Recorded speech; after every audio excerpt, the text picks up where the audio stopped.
High বন্ধুরা, শুভ সকাল। কেমন আছো সবাই? আশা করছি সকালে অনেক বেশি ভালো আছো।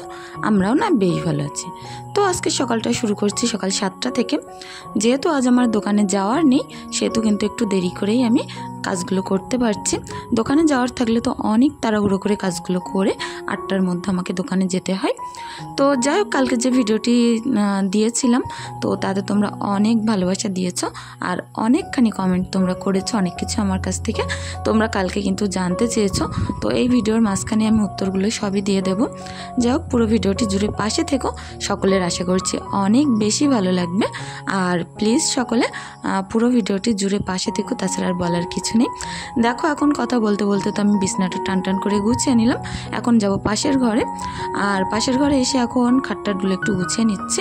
এটা চৌকি বললেই ভালো হয়, কারণ খাট এটা নয়। তো দেখো, এই ঘরটা আমি সুন্দর করে এখন বিছনাগুলো একটু টান করে ঝাড়ু দিয়ে নিচ্ছি। যত এ ঘরে থাকা হোক বা না হোক, তবুও কিন্তু ঘরটা পরিষ্কার পরিচ্ছন্ন করার রোজই কাজ আমার। তো তারপরে চলে আসলাম এখন পুরো রান্নাঘরে রান্না করতে সকাল সকাল। কারণ যেহেতু হাজব্যান্ড বাড়িতে আছে আর ও তো দোকানে আছে, দোকান আমাদের বাড়ি থেকে একটুখানি দূরে। তো খেতে আইবে বললো, তো তার কারণে বাড়িতে আলু টালু কিছুই ছিল না, দোকান থেকে আনতে হবে। তো কুমড়ো ছিল, তো কুমড়োটা আমি এখন ভাজা করব। প্রেশার কুকারে কিন্তু ভাতটা বসিয়ে দিয়েছি ডিম সিদ্ধ দিয়ে। আর এদিকে কালো জিরে কাঁচা লঙ্কা ফোড়ন দিয়ে আমি এখন কুমড়োর ভাজাটা বসিয়ে দিলাম। আর তার মধ্যে একটুখানি নুন হলুদ দিয়ে নিলাম। কোনো রকম লঙ্কার গুঁড়ো আমি এতে অ্যাড করব না, কারণ এটা কিন্তু ঈশা সিমরান দুজনেই খাবে। আর লাস্টে একটুখানি চিনি দিয়েছিলাম, সেটা স্কিপ হয়ে গেছে। তো দেখো, অনেকক্ষণ যাবত নাড়তে নাড়তে এটা কিন্তু এখন হয়ে গেছে। তার মধ্যে ভাজিটা বসিয়ে দিয়ে আমি কিন্তু বাসনপত্রগুলো মাজতে গেছিলাম। তো বাসনপত্রগুলো এখন উপর করব চাটা বসিয়ে দিয়েই। তো এক হাতে কি বলবো, কাজ করতে গেলে না এরকমই করতে হয়। একটা কাজের উপরে আর একটা কাজ উপরন্ত করলে না কাজগুলো অনেকটা তাড়াতাড়ি হয়ে যায়। তো সেই কারণেই ভাবলাম যে চাটা বসিয়ে দিয়ে বাসনগুলো উপর করে নেই। তো দেখো, এখন আমি দোকান থেকে কাল সন্ধ্যাবেলায় বিস্কুটগুলো এনেছিলাম, তো সেগুলো বের করে নিলাম। 1 প্যাকেট বিস্কুট আর কিছুটা চিনি নিয়ে এসেছিলাম, তো সেগুলো ঢেলে নিয়েছিলাম আগে আমি। তো দেখো, এখন বাসনপত্রগুলো একটা একটা করে রেখে আমি উপর করে নেব। তো আজ সকালে খুব একটা বেশি বাসনপত্র হয়নি, কারণ রাত্রে না অনেকটাই বাসনপত্র আমি মেজে শুয়েছিলাম। যেহেতু রাত্রে যে দুটো একটা খাওয়া পড়েছে, সেগুলো ছাড়া কিন্তু আর পড়েনি। সন্ধ্যার বাসনপত্র দিয়ে বিকালেরগুলো একবারে আমি রাতে মেজে রেখেছিলাম। তো সেহেতু সকালবেলা বাসনটা একটু কমই হয়েছে। তো প্রেশার কুকারে ওদিক তো ভাতটা হয়ে গেছিলো, একটু আগলা করে নেড়ে চেড়ে দিয়ে রেখেছি সাদা তেল দিয়ে। এতে করে কি হয় না, ভাতটা জড়াবে না, সুন্দর ছাড়া থাকবে ভাতটা। কিন্তু আমি আগলা করে রেখেছি। প্রেশার কুকারটা এখন আমি খুলেই রাখবো, যখন জুড়িয়ে যাবে তারপরে মুখটা লাগাবো। আর এখন কাজ করতে করতে দেখো, ঘরটা তো আমার ঝাড়ু দেওয়া হয়ে গেছিলো। এখন আমি রান্নাঘরটা সুন্দর করে ঝাড়ু দিয়ে নেব। তো যাই হোক, এখন এই কাজগুলো করতে করতে অনেকটাই লেট হয়ে গেছিলো। 9টা তো বেজেই গেছিলো, এখনও পর্যন্ত চাটা খেতে পারিনি। তো এখন আমি চাটাগুলো খেতে যাব। আর সিমরান ঈশাকে আমি সকালবেলা উঠে দুধ আর বিস্কুট দিয়ে দিয়েছিলাম। তো ওরা ওটা খেয়েছিল বলে ওদের পেটটা অনেকখানি ঠান্ডা ছিল, তো ওরাও জ্বালাতন করছিল না। আর এখন আমি সুন্দর করে এই যে টিস্কুটগুলো ভরে কৌটোর ভিতর থেকে আবারও বের করে নেবো যেগুলো লাগবে। তো বিগ বিস্কুট ছিল, এটা একটু ঝাল ছিল। আমাদের জন্য নেব ঝাল বিস্কুট, সিমরান আর আমার জন্য। আর ঈশার জন্য নেব মিষ্টি বিস্কুট, বাটার বিস্কুটই নেব। তো যাই হোক, এখন আমি সুন্দর করে চাটাগুলো রেডি করে নিয়ে ঘরের দিকে যাব। তো চাটাগুলো খেয়ে আবারও আসবো একটুখানি বাদে। এখন আসলাম হাজব্যান্ডের ভাতটাগুলো তো আমি জুড়িয়ে নিয়েছি, কৌটোর মুখটা আগলা করে রেখেছিলাম। একটা ডিম সিদ্ধ আর কুমড়ো ভাজা দিয়ে দেবো, দিয়ে কিন্তু হাজব্যান্ডের ভাতটা আমি পাঠিয়ে দেবো একটা বাচ্চা ছেলের কাছ দিয়ে। যাই হোক, এভাবে কিন্তু সকালবেলা ভাতটা দিয়ে দিলে মাথাটা একটুখানি টেনশন কম থাকে। তারপরে আবারও একটু দেরি করে দুপুরের রান্নাটা করলে আর অসুবিধা হয় না। তো চাটা খাওয়া যে পাত্রগুলো ছিল, সেগুলো আমি এখন সুন্দর করে মেজে নিয়ে আসলাম। আর সেগুলো একটা একটা করে এখন আমি উপর করে নিচ্ছি। সারাদিন আমাদের মেয়েদের বাসন মাজা, জামা কাপড় ধোয়া, এই কাজগুলো থেকে আমরা কখনোই বিরত থাকতে পারি না। সবসময় হাতে একটা না একটা কাজ আমাদের থেকেই থাকে। তো যাই হোক, চার পাত্রগুলো তো মাজা হয়ে গেল, এখন আপাতত কোনো বাসন নেই। আর তারপরে আসছি, এখন ঘরে কিছুটা জামা কাপড় আছে, সেগুলো তো আমি একে একে ভাঁজ করে নিয়েছিলাম, নতুনগুলো আলাদা করেছি। আর যেগুলো রেগুলার ইউজ করা হয় সেগুলো আলাদা করে এই যে চেয়ারটার উপরে রাখার সঙ্গে সঙ্গে ঈশা ওদিকে দোল দেওয়া শুরু করে দিয়েছে, বলছিল মনা দোলে মনা দোলে। এখন দেখো, বাইরে জামা কাপড় মেলবো ভাবছিলাম, এত প্রচণ্ড রোদ দেখে ভয়ে আর মেলতে যাইনি, ভিতরেই মেলে দিয়েছি। আর তারপরে এখন ঈশাকে এখন সুন্দর করে আমি গাটা ধুয়ে দেবো। তো আমি তোমাদের সাথে আজ শেয়ার করতে চলছি যে আমার এই 2 বছরের বাচ্চাকে আমি যেভাবে সুন্দর করে সারাদিন স্নান করানো, খাওয়ানো, গা ধোয়ানো, ঘুম পাড়ানো করে থাকি, সেটাই তোমাদের সাথে শেয়ার করতে চলেছি। তোমরা অবশ্যই দেখতে পাবে। তো এখন তো আমি এই 11টার সময় ঈশাকে স্নানটা করিয়ে দিলাম, দিয়ে সুন্দর করে অনেকক্ষণ যাবত একটু ভালোভাবে স্নানটা করিয়ে দিচ্ছি।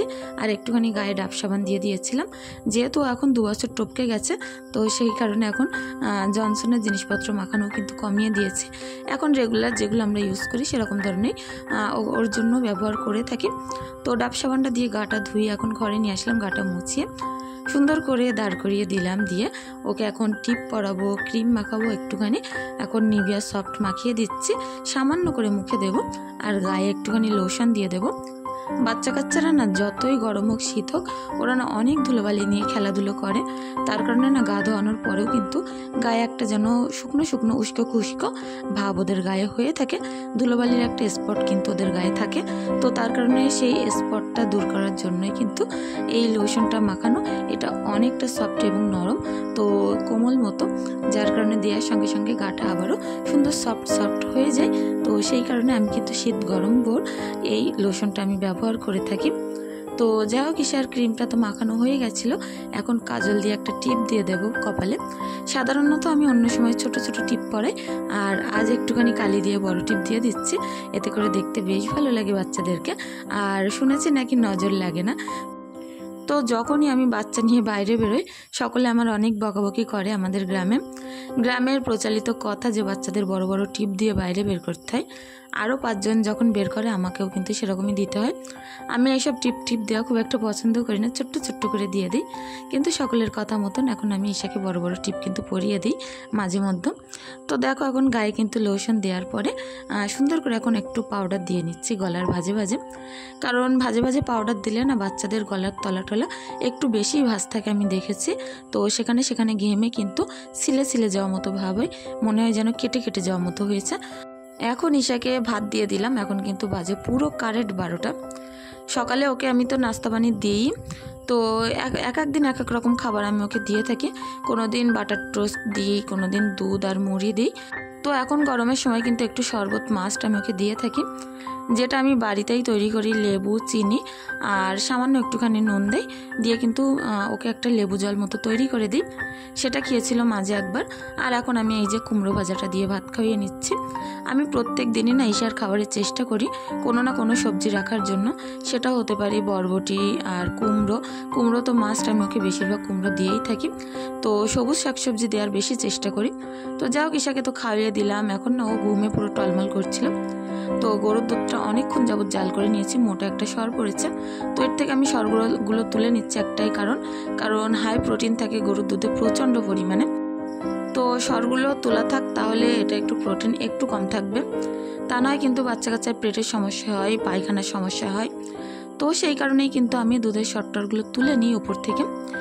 আর এখন আমি এই যে হাফ লিটারও দুধ নেয়নি, একটুখানি কম নিয়েছি। বাচ্চাদের ভাত খাওয়ালে না দুধটা একটুখানি কম লাগে, তো ওর যতটুকখানি পেটে ভরবে আমার তো একটা নির্দিষ্ট আন্দাজ হয়ে গেছে এখন খাওয়াতে তো ততটুকখানি নিলাম। এদিকে কিছুটা বাদাম কিশমিশ ভেজাতে দিয়েছি, এটা দিয়ে দুপুরবেলা কিছুটা কিশমিশ বাদাম আমি ওকে দেবো বিকালবেলা, আর কিছুটা আমি দুধ দিয়ে পেস্ট করে খাইয়ে দেবো। এদিকে দেখো, এখন আমি দুধের ফিটারটা ধরে খাইয়ে নেব যতক্ষণ যাবত ফিটারের দুধটা না শেষ হয়।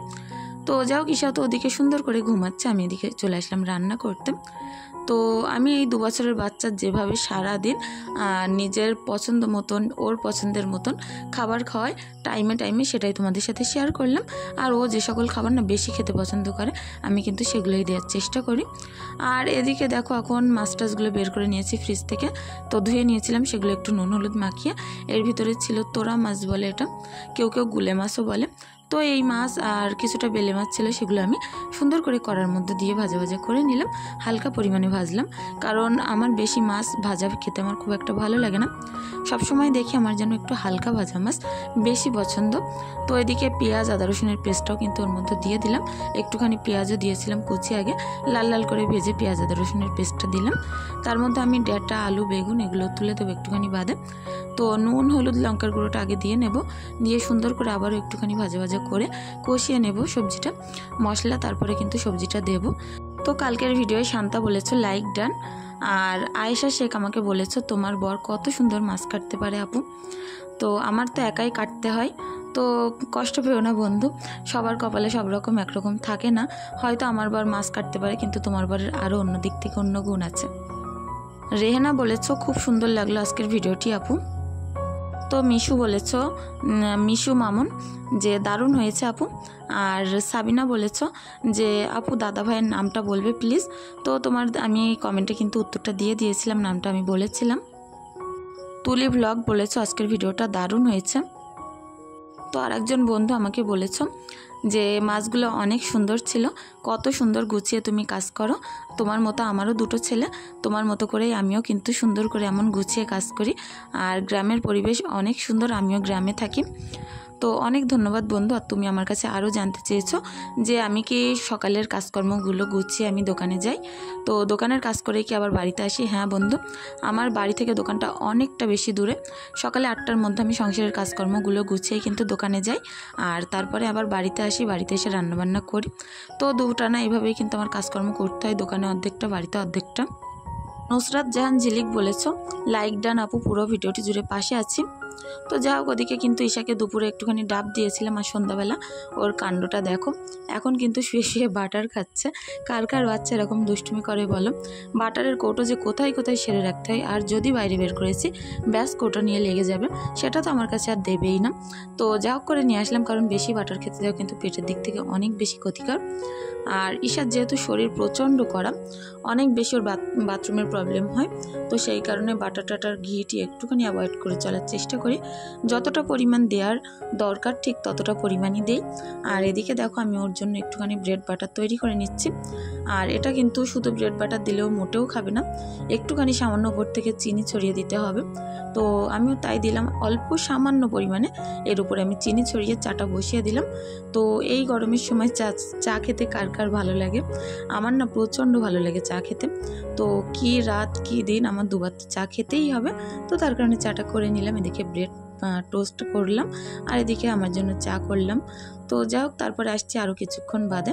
এখন যে বাসনপত্র আছে সেগুলো মেজে উপর করে নিচ্ছি। কিছুটা জামা কাপড় ধুয়েছি ঈশার, তো প্যান্টগুলো আমি সুন্দর করে মেলে দেবো, কারণ সকালবেলা না এগুলো করতে গেলে অনেকটা লেট হয়ে যায়।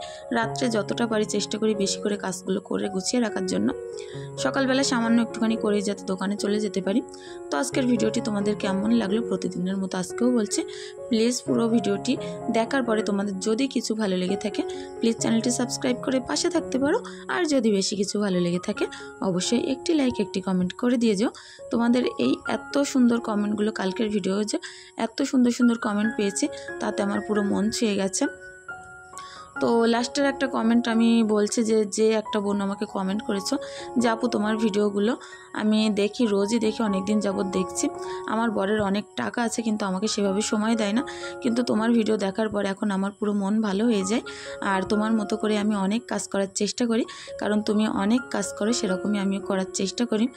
তো আমি যে তোমাদের মনে একটুখানি হলে জায়গা করতে পেরেছি আমার দেখে, সামান্য অনুপ্রেরিত হও তোমরা, এইটাই অনেক।